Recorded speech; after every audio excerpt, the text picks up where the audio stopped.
What's going on, ladies and gentlemen? I'm Drawing Chaos, and welcome back to another Satisfactory video. And huge congratulations for the channel, because we have just hit 30,000 plus subscribers, which is a big milestone. And in honor of that, I wanted to make a video for 30 plus tips and tricks that you could be using in the game Satisfactory to help you with building, help you with quality of life, and all the sorts of things that's not always shown to everybody. Because whether you're a new player, whether you're an old player, whether you're a young player, tall player, short player, whatever, the game does not hold your hand because it doesn't think you're a child, because there's a lot of math involved. But without further ado or wasting time, we're going to get on with it. But first, don't forget to like, comment, and subscribe so more people get these tips, tricks, and all that kind of stuff. And you know what? This build is only going to get bigger, so if you want to see more of that as well, you know what to do. But without further ado, okay, so tip number one is actually reading. Look down at the bottom. You see all those wonderful stuff down there? That is all the information you need on what you're able to do. Not to mention, if you change any of your keybinds, it'll tell you what those keybinds are now called. So you can use the proper button to do different things. Tip number two, if you're building something and you want to see what it looks like, press the H button to hold it in place. Once it's in place, you can actually walk around it, you can look at it and go, oh, I just needed it a little bit over here. Let me try this, or this, or this. Holding it in place helps a lot, really easy to do. Tip number three, while it's held in place and you're reading the bottom, you can use numbers, letters, and all sorts of things to nudge it. Now, nudging is basically based off of the way that you're looking. So if I'm looking this way and I press the left button, it goes left. But if I'm looking at this direction and I press the left button, now it goes left from where I'm looking. Hot dang, that's amazing. But they've added in vertical nudging for 1.1, which means I can use the page up and page down to make it go. And tip number four is if I hold the control button and I do stuff like page up or page down, I can do a mini nudge. So now things are going much smaller, like this is with it, this is without it, with it, without it. So if you want to get really close to where you need it to go, the control button is really helpful. Tip number five, and this is the funnest one of them all, press C to crouch. Well, that's stupid, right? Well, if you're running and you press C to crouch, you slide. Okay, slightly better, slightly better. But if you press C to crouch and then jump, you do a slide jump. Okay, we're getting there, we're getting there. Well, what happens if you put them all together over and over again? You get a slide jump, into a slide jump, into a faster slide jump, into a much faster slide jump, into a really faster slide jump, into the really fast slide jump, and if you have a jetpack on you, you can go even further to just keep going and going and going until you hit something because you're, oh my god, I made it. Yay!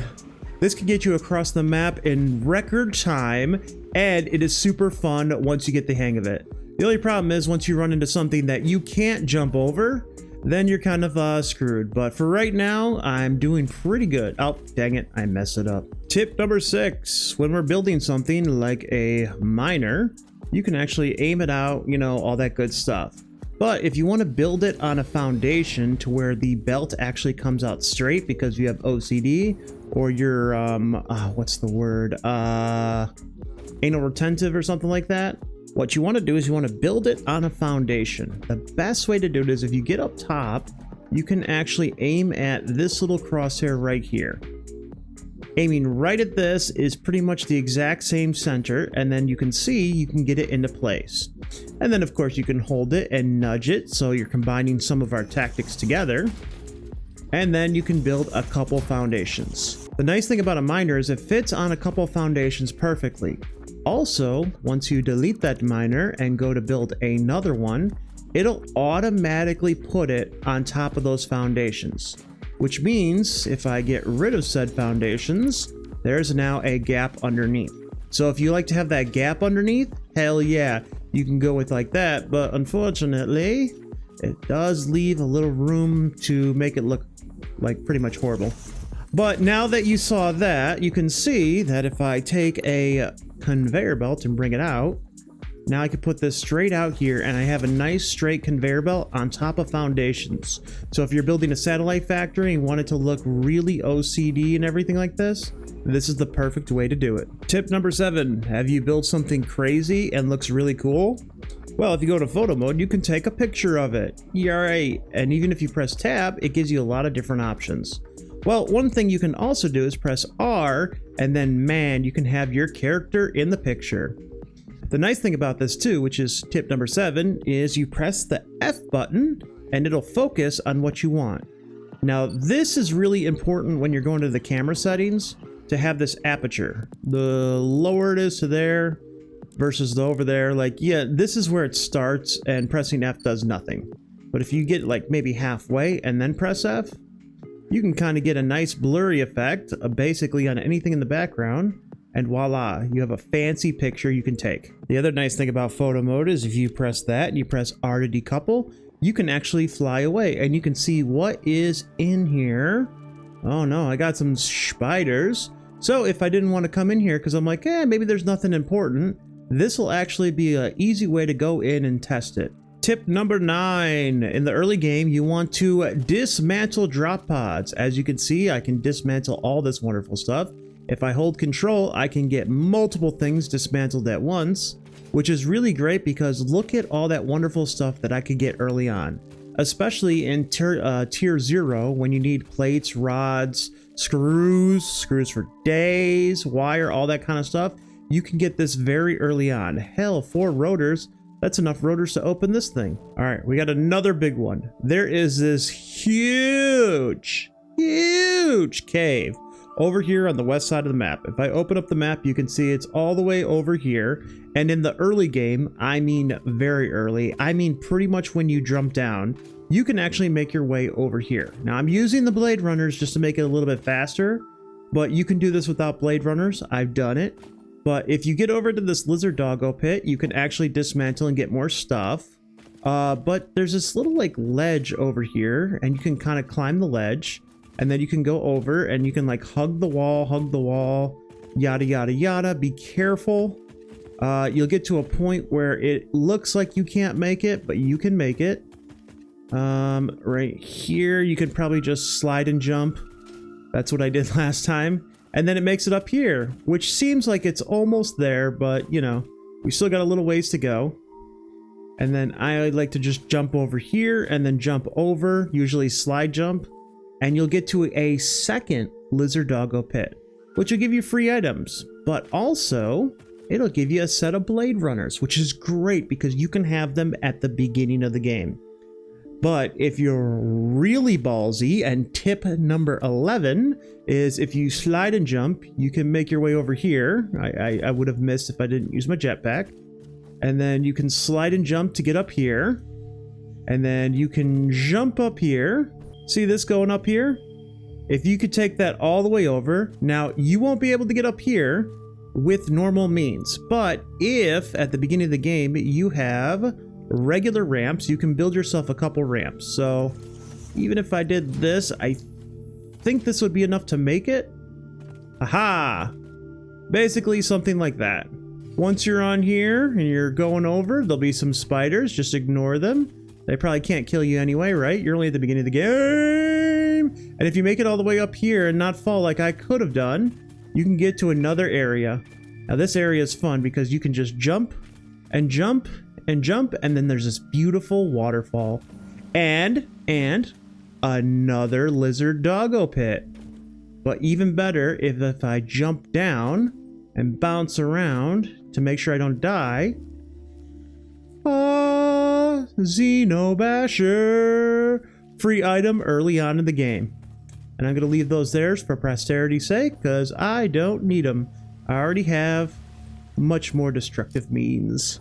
Also, actually, tip number 13, or no, 12. Tip number 12, there is actually a lizard doggo one all the way in the back here. You can make your way up, you can use ramps and whatnot, and then sitting on this rock right here, I've already gotten it, is a free helmet upgrade. And if you go back into the hub, you can actually customize your character, and that is this one right here, B374. So this is what the helmet looks like. Pretty cool. It goes off based on your colors.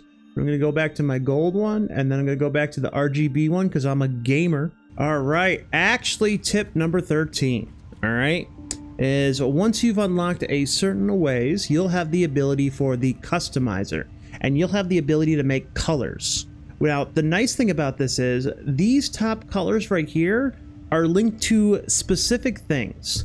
The Factory swatch is your original swatch that you have at the beginning of the game. And if you change this one, it affects everything that was painted with this, which originally ends up being the hub, as well as a few other things. Project Assembly, that will be your wonderful space elevator and stuff like that. And then you have one for foundations, concrete, and pipes. Now here's the best part.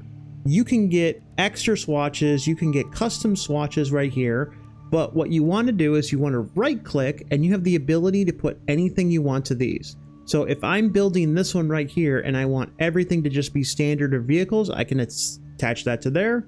I can do the same thing for foundations, concrete, stuff like that. But if you wanted to, like let's say you wanted one of these special custom swatches, you could have this for say standard stuff. And then anytime you go to build something, it will be painted with that swatch's color. Now, if you want to repaint it a different one, you can repaint it all you want. But the best part is if you attach it to one of these swatches, so if I change this swatch right here, and then I go in and I edit that swatch, anything I change in here will affect anything that's saved under that swatch. The funny thing about this is in 1.1, they made the ability that you can actually build some of this stuff. And then if I use the eyedropper tool, which I highly recommend, it's used with the letter I, but I have repurposed mine for a different one. Now, when you build something with the eyedropper tool, you can build it whatever color is attached to there. Hooray! So that saves a lot of time in building things when you want them all to be the same color scheme. Tip number 15, buy everything you can from the Awesome Shop. Essentially, when you get the Awesome Sink and able to get rid of things, you unlock the Awesome Shop as well, giving you the ability to buy a bunch of different things. Later on in the game, you can actually buy hard drives if you're too lazy to go walk around and get them. Or if you want a cool hard drive sitting around or you don't want to, kind of do anything. But the nice thing about the Awesome Sink is you can buy extra stuff that'll help your game a lot easier, such as ceiling mounted conveyor belts or wall outlets, which I highly recommend the wall outlets.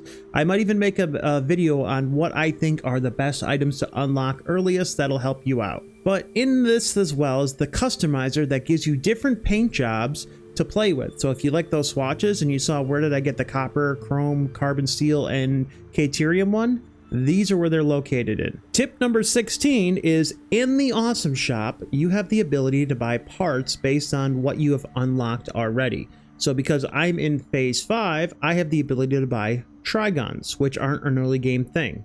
And as you can see on how much some of these tickets cost, you can actually get quite a bit of different items for a little bit amount of tickets.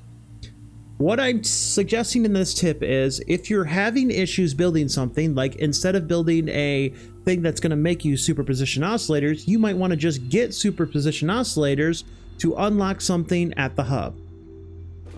For example, spiritual energy regulation. Now this one needs superposition oscillators, and guess what? Maybe I don't want to get a whole bunch of them. I might be producing a lot of tickets at this point. I might just want to get 2 stacks, throw them in there, and save myself some time, especially if I just need to unlock the ballistic warp drive that might not even need it. Tip number 17, we're going to go back into the swatches, so X, and there is one custom swatch that we can have. There is a trick to making colors a little bit brighter than they used to be. So for example, if I look at this one, the white is at 001. In terms of color, this goes all the way up to 360. All right, this goes from 0 to 1, and this goes from 0 to 1. So this is my brightness, this is my saturation, and this is my spectrum. So we will select that, we'll save that, and I will paint this. As you can see, it's not that much brighter. Okay, this is a regular concrete, and this is a coated concrete. Well, if I go to my custom swatch, as you can see, I have this up to 100. Now, how did I do that for brightness? All I did was double click in here and type in 100. All right.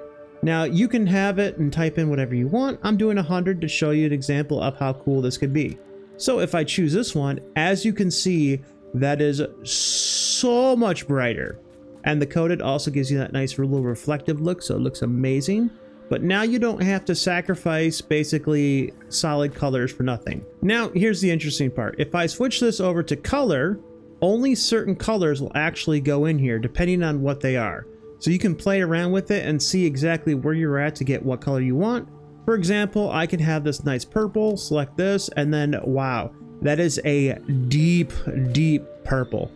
This actually looks purple while this one looks pink, which is kind of interesting that you can play around with the different textures to make it look a certain way. And by the way, tip number 18 is conveyor belts. There is one conveyor belt, this little guy right here. We're going to bring you over. It actually glows. Ooh, fancy. Here's the thing. Normally, it's supposed to really just look like this. Well, not like this, but it's close enough. It doesn't really glow. If you want it to glow, you have to use the extra colored one that we did, where you type in the brightness right here. And depending on the brightness, depends on how bright it goes. So, like this right here, that is pretty bright, right? Well, did you know that you can also change this to something crazy like, say, 1,000? Yeah. How crazy is that gonna be? Well, we're about to find out. Blinded by the light. Wake up like a... Oh my god, that is so crazy. So yeah, and like I said before, you can change the swatches. So I could just go 10, and I could go 10, and I could change this color to maybe say a blue, select it, and because I had already painted this one, it doesn't work because it's the custom swatch and not the other one. But as you can see, you can have them as bright as you want them to be because it is up to you, because you are the creator of your own little world. Tip number 19, in the early game, overclock your miners as best as you can. Because with 3 power shards, a pure node at 120 can go all the way up to 300, which will save you a lot of time on gathering resources on the early game. Now here's the thing, you're not even going to have a belt that can keep up with that. Even at the belt number 3, that's only 270. So you'll be able to get a lot of items in early and be able to build whatever you want early on. But if you're going to use power shards, use them for the miners, because that is where your best what's the word for it? I'm leaving this in here because it's going to drive me crazy if I don't get it. Your best return on investment. That's what I was thinking of. So power shards in miner, especially early game. When you can make synthetic power shards, then you're Gucci. Tip number 20, in building in the early game, all right? Whenever you're building a bunch of belts, like a belt highway, I recommend going for vertical belts. Just one giant vertical thing going over.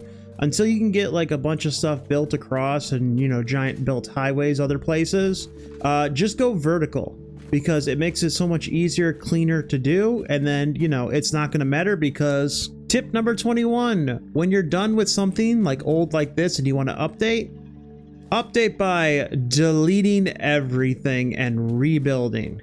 This is going to make that really nice and give you a better idea of what you want and how you're going to focus on it. Because I can tell you from experience, when you rebuild something, you can keep the look, what you love about it, but then you can revamp things up. So if you want to go for a more compressed look, or you want to upgrade to a better recipe, go for it by deleting everything and starting over.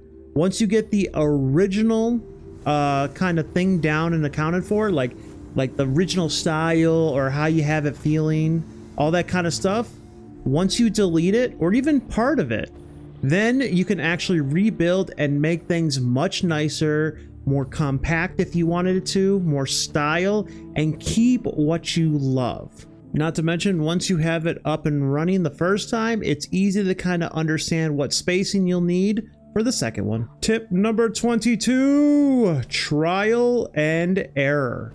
Check this out. This is making me some wonderful nuclear pasta, which is great. But to create this thing, I had to delete some stuff and try again. Even this little like water wheel design that I wanted to go over here, I deleted it, I tried something, deleted it again, tried something else, deleted it again, tried something else, just to make this place kind of viable and just to have it like feel good. I had to delete some stuff and reorganize things over and over again. It took a while, but the end result speaks for itself.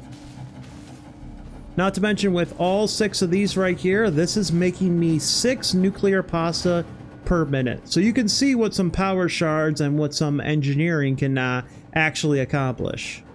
And of course, they fly away in my wonderful little drone port. All right, tip number 23, build on foundations. You see all these wonderful conveyor belt lines? Yeah, they look like they're all crazy and going everywhere. If I had made a straight line of foundations going across, I could make them look so clean. Which is why most of the factories that I build, you can see, are actually clean, neat, and organized, because they're all made on foundations, and I can utilize that white line that goes around all these items to kind of get them in the right spot.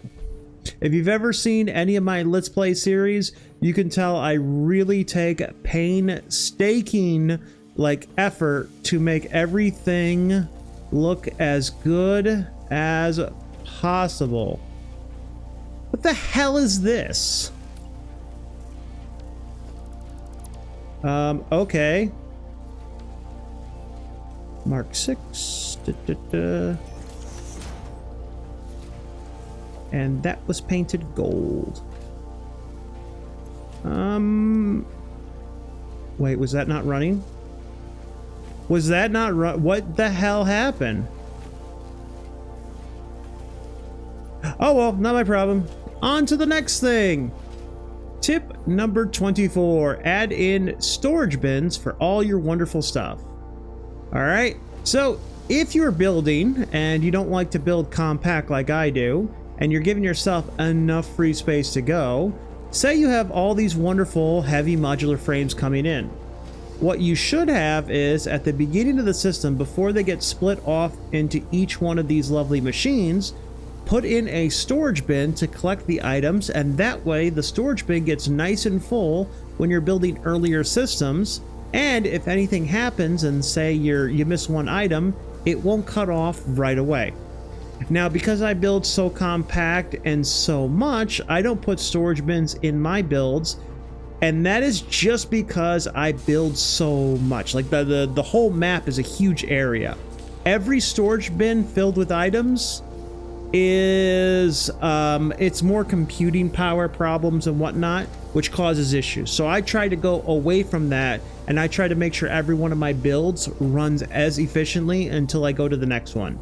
So I do not use storage bins, but it is a good tip for people that don't build extreme. And let's face it, if I'm known for one thing, it's building extreme. Tip number 25, use smart splitters to save the day.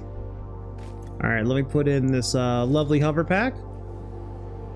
This right here is a smart splitter that is set for anything is to go straight, overflow is to go to the right, and that goes into an awesome sink.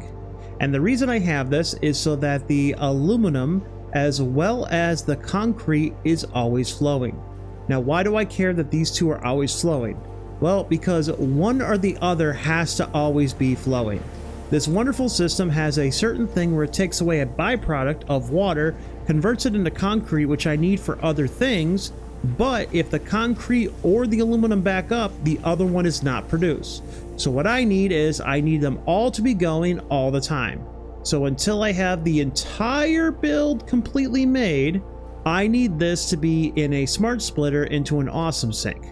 And sometimes, even when it's fully built, we're going to be doing that as well. Tip number 26. Use hypertube cannons to get long distances, or any distance for that matter.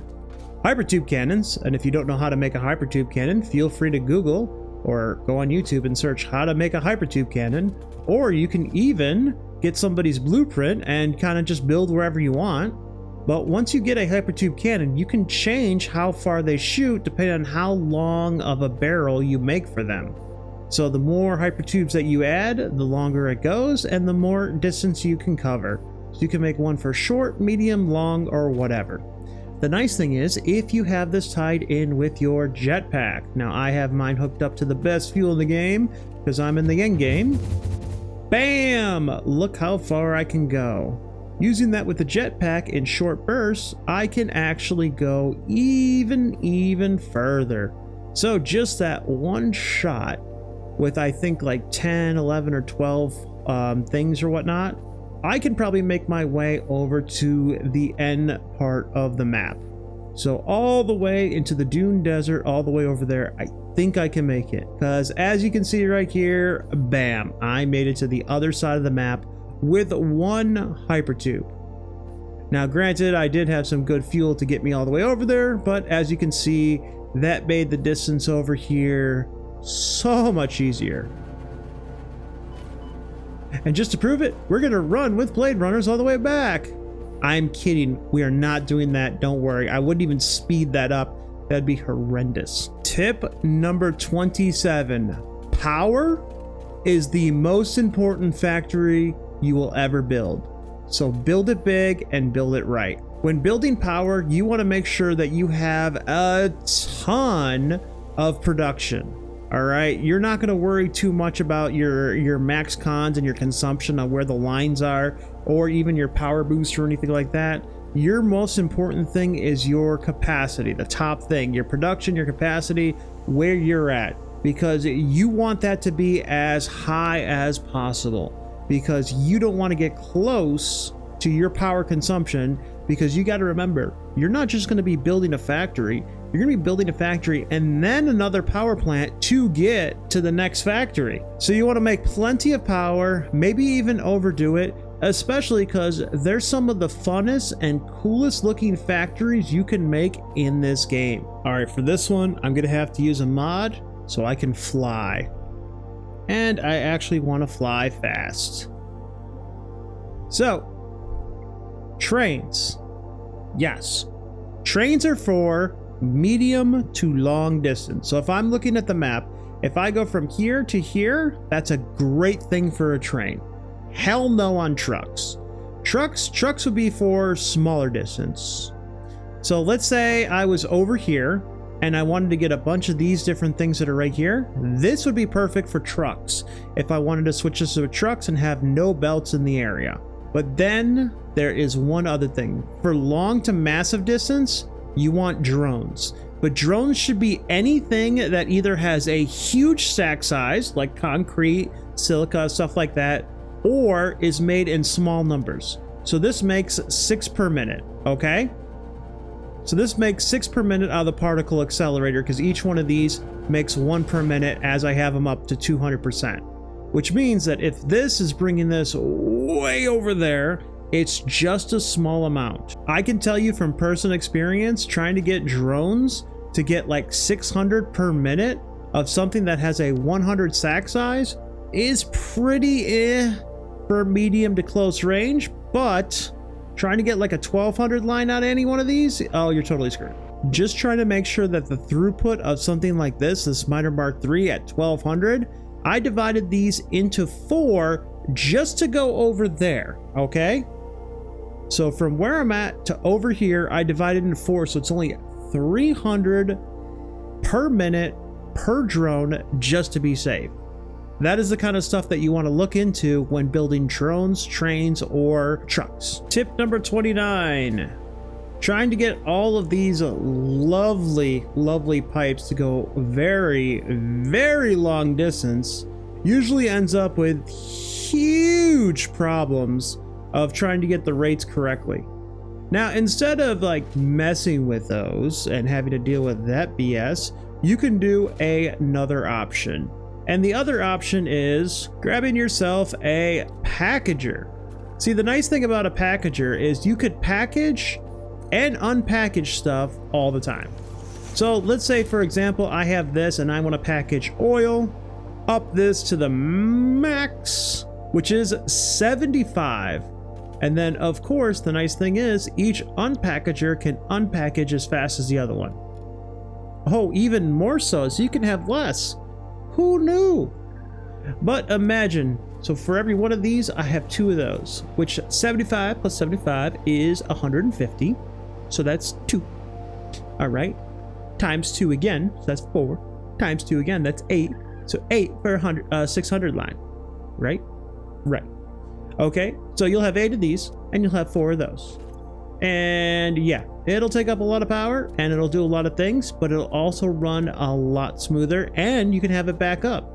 So these are really great when you want to bring something like fluids really long distances. Also, actually, because each one of these pipes up here can only take 600 total, if I had a max of a Mark 6 belt, I can put 2 of these lines into one, and then have one line coming all the way back with all the empty containers, and it could be a closed loop system, which would be perfect because if I add in, industrial storage, like we were talking about earlier, you can have the storage bin kind of fill up with product and be ready to go and back up and have it ready whenever you need it. Wow. Tip number 30, and this is an elite building tip. See all this stuff? This is all the different stuff that I wanted for my aluminum setup. When I built this into cells. So for example, check this out.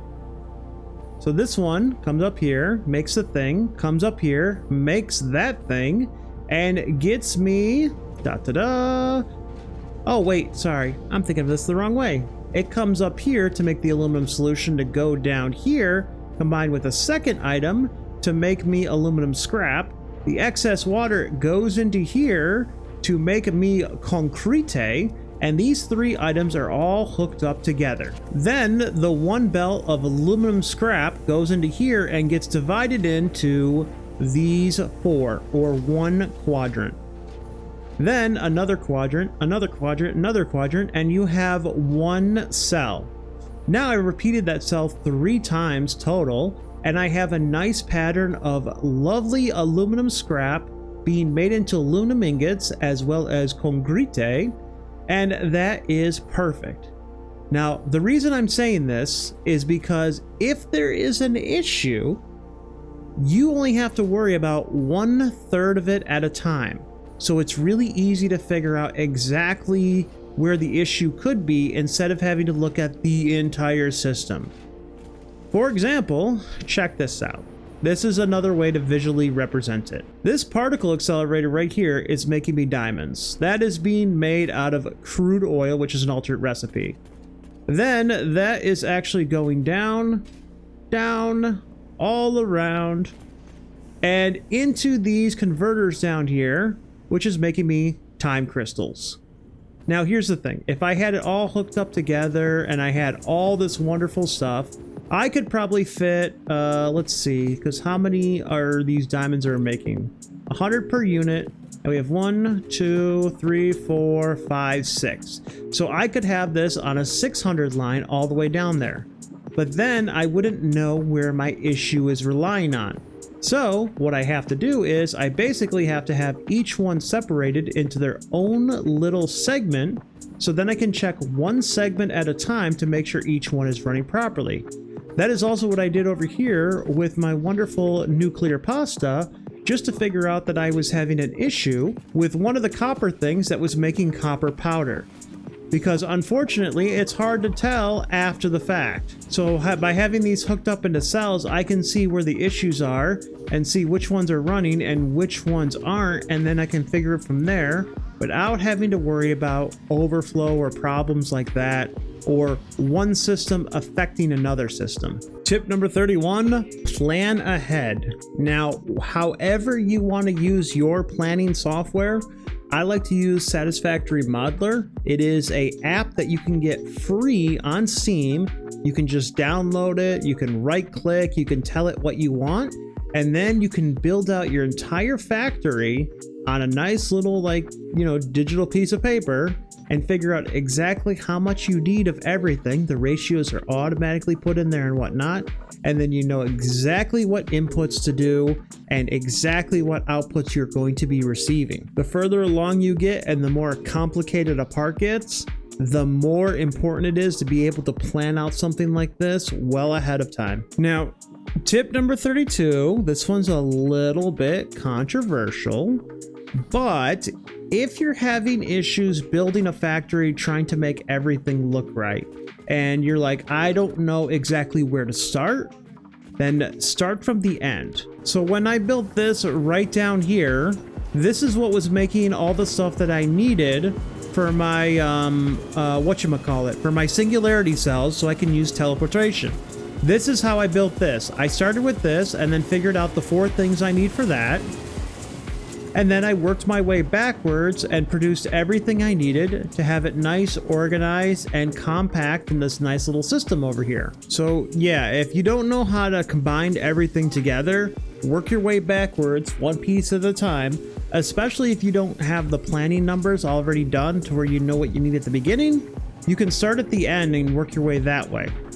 I highly recommend this, especially for like space elevator parts or something special like this with the singularity cells, you know, trying to get that stuff and figure out, well, I want to make this number, so what do I need going forward? All right, we have to go to a special area for this next tip.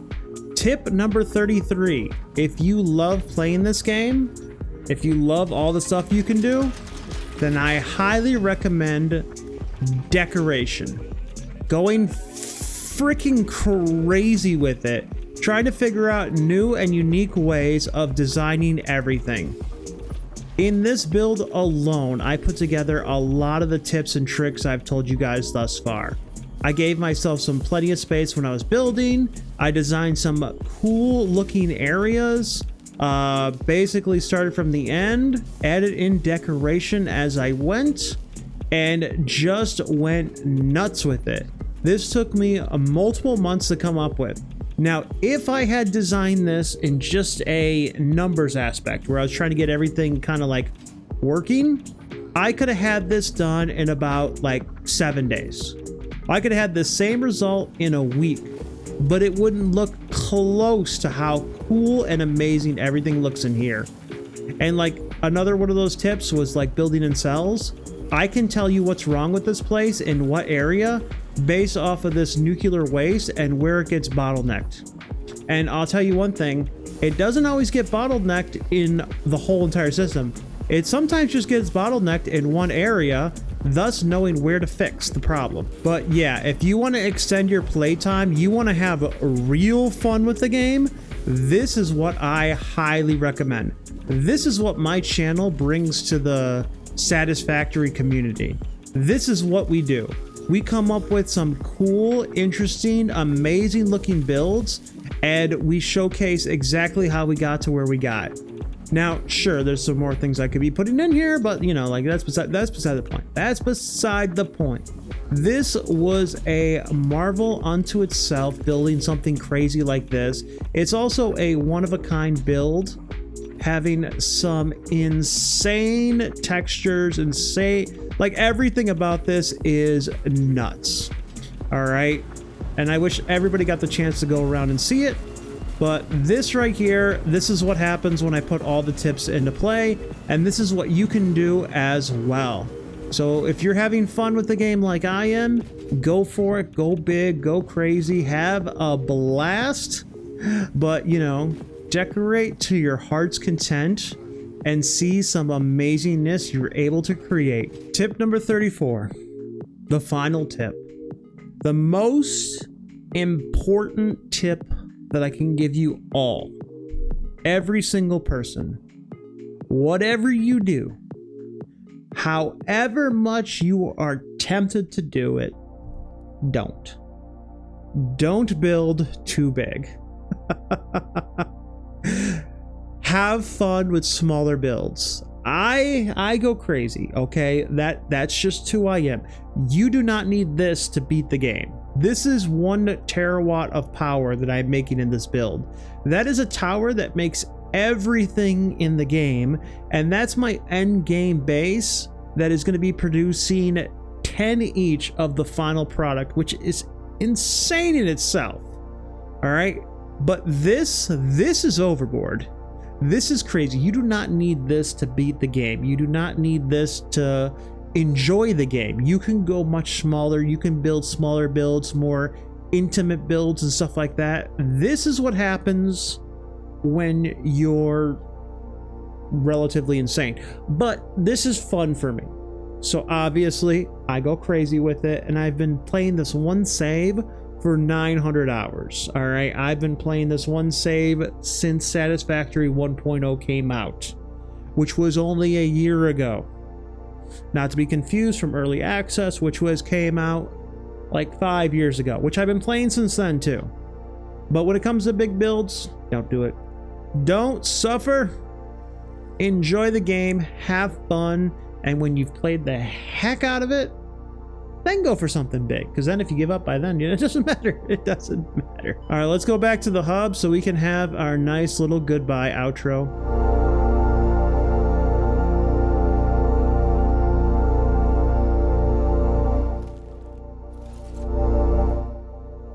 Well, ladies and gentlemen, that's it for me. I'm Drawing Chaos, and I've had a blast showing you my base, giving you some tips, and I want to say thank you again for the 30,000 subscribers. I appreciate you all believing in me, and if we get to that 100,000, me and Kibitz will have a wonderful Let's Play together. I could probably convince him if I get to 100,000, I'm not gonna lie, but that'll still be up to him. I'm down for it, but we'll see what he says. But anyway, you all have a wonderful day, and I'll see you all in the next video.